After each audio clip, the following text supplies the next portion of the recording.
ஆனா, இப்ப இந்த விமர்சனங்கள் சரின்னு வச்சுக்குவோமே. இப்ப வந்து திருமா செயல்படக்கூடிய விதமோ, இல்ல அவர் வந்து இந்த எதுக்கு எடுத்தாலும் கூட்டணிய உடைக்க முயற்சிக்கிறாங்க, அப்படின்னு சொல்லி தப்பிக்க பார்க்குற விமர்சனம் சரின்னு ஒரு பக்கம் வச்சுக்கிட்டாலும் கூட, இத திரும்ப ஏன் செய்யணும் மறுபடியும் மறுபடியும்? அவருக்கு என்ன இதுல லாபம்?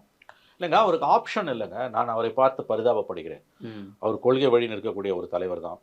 நான் உங்ககிட்டயே 2, 3 நேர்காணல்கள்ல பதிவு செய்திருக்கிறேன். நீங்கள் உங்களுக்கு நினைவிருக்கும் என்று நம்புகிறேன். அவர் 2014ல மோடி கவர்மெண்ட் வந்த பிறகு இந்த 12 ஆண்டுகள்ல பிஜேபிக்கு விலை போகாத ஒரே தலித் தலைவர் நம்முடைய திருமா தான். ம். கன்னியாகுமரியில, காஷ்மீர்லேருந்து கன்னியாகுமரி வரைக்கும். மாயாவதி ஆஃப் பண்ணானுங்க. இப்போ இவர் வந்து இவர் வந்து உதித் ராஜ், உதித்ராஜ் போயிட்டு திரும்ப வந்தாரு. பிஜேபியில எம்பியாவே இருந்தாரு. அத்வாலே ராம்தாஸ் அத்வாலே கூடவே அத்வாலே ஓடிய இருக்கிறாரு. புட்டாரு. சிராக் பஸ்வான் கூட சிராக் இருக்கலாம். பாஸ்வான் அங்க ஓடி புட்டாரு. அம்பேத்கரோட ஒரு செக்ஷன் ஆஃப் இவங்க அம்பேத்கர் ஃபேமிலியில ஒரு செக்ஷன் ம். வந்து அந்த பக்கமே போய் சரண்டர் ஆயிடுச்சு.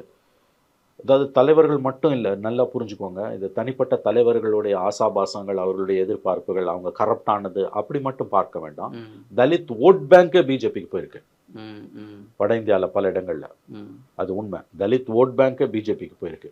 அப்படி பார்க்கும்போது தமிழ்நாட்டுல ஒரே 3 முறை எம்பி ஆயி பிஜேபிக்கு விலை போகாத ஒரே தலைவர். அந்த ம். மோடி 2.0, 3.0ல எம்பியா இருக்காரு. ம். அவருடைய வாக்கு வங்கியும் பிஜேபி பக்கம் போகாம இருக்கு. ம். இப்ப நீங்க பார்த்தீங்கன்னா, கிருஷ்ணசாமி கதை வேற. கிருஷ்ணசாமி ஓப்பனா ஆர்எஸ்எஸ் லைன் எடுக்குறாரு. கொஞ்சமாவது அந்த பிஎல் ஓட்டுன்னு சொல்லக்கூடியவர்கள், அந்த மல்லர்களோ, பல்லர்களோ அந்த ஓட்டு வங்கி தேவேந்திர குல வேளாளர்கள் அந்த ஓட்டு அந்த பக்கம் ட்ரான்ஸ்ஃபர் ஆகும். ஒரு கொஞ்சமாவது அவன் even it is a tiny percent. சில ஆயிரம் வாக்குகளாவது பிஜேபிக்கு போகும். ம். அந்த டேஞ்சர் கூட இங்க நடக்கல. அதுக்கு முக்கியமான காரணம் திருமாவோட தலைமை, அவரோட கொள்கை பிடிப்பு.